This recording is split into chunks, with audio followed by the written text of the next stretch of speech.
MNS news live पर खबरों की शुरुआत करें। इससे पहले एक नजर आज की हेडलाइंस पर। रेमडेसिविर पर ध्यान दे सरकार, दिन तपा शाम को ठंडी हवा, चाकू के साथ धराया फरार अपराधी। आइए आप खबरें देखते हैं विस्तार से। रेमडेसिविर पर ध्यान दे सरकार। नागपुर 20 में विरोधी पक्ष नेता व पूर्व सीएम देवेंद्र फडणवीस ने कहा कि रेमडेसिविर की कमी से निपटने के लिए महाराष्ट्र सरकार को उन राज्यों से यह दवा खरीदनी चाहिए जहां कोविड-19 महामारी की दूसरी लहर नहीं है।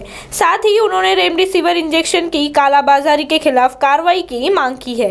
वे नागपुर एयरपोर्ट पर पत्रकार से बात कर रहे थे। उन्होंने कहा कि राज्य सरकार को रेमडेसिविर की उपलब्धता पर ध्यान देना चाहिए, क्योंकि पिछले साल कालाबाजारी की घटनाएं सामने आई थी। वही हाल अब भी हो रहा है। सभी राज्यों में दूसरी लहर नहीं देखी जा रही है, इसीलिए सरकार को उन राज्यों से रेमडेसिविर की खरीदना चाहिए जहां महामारी की दूसरी लहर नहीं है। बहुत स्पष्ट शब्दों में वैक्सीन के बारे में बताया है और वैक्सीन की राजनीति बंद करने को कहा है। और महाराष्ट्र सरकार को कितनी वैक्सीन मिली, उसमें से कितनी वैक्सीन आज भी सरकार के पास शेष है और पाइपलाइन में कितनी वैक्सीन दी हुई है, इसके सारे आंकड़े केंद्रीय मंत्री ने स्वयं घोषित किए हैं। मुझे ऐसा लगता है कि वैक्सीन की राजनीति बंद करनी चाहिए और लोगों की जान से खेलना बंद होना चाहिए। तो वही दूसरी ओर दिन तपा शाम को ठंडी हवा। नागपुर में एक बार फिर मौसम का मूड बदल गया है और बारिश का असर बन रहे हैं। गुरुवार को सुबह से शाम 5 बजे तक सिटी धूप से तपती रही।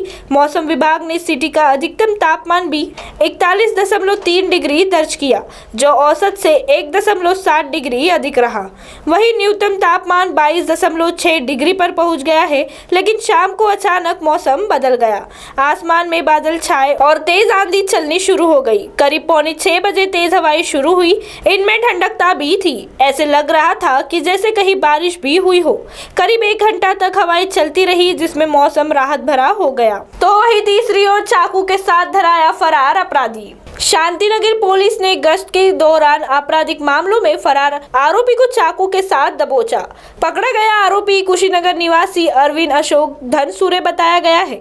उसके खिलाफ चोरी, लूटपाट, मारपीट, डकैती और आर्म्स एक्ट सहित गंभीर मामले दर्ज है। बुधवार की शाम 7:30 बजे के दौरान सब इंस्पेक्टर अरुण बकाल अपने दल के साथ परिसर में गश्त कर रहे थे। पटेल कंट्रोल के पास पुलिस को अरविंद संदेहास्पद स्थिति में दिखाई दिया। पुलिस को देखते ही वह भागने लगा। घेर कर पुलिस दस्ते ने उसे गिरफ्तार किया। तलाशी में चाकू भी बरामद हुआ है।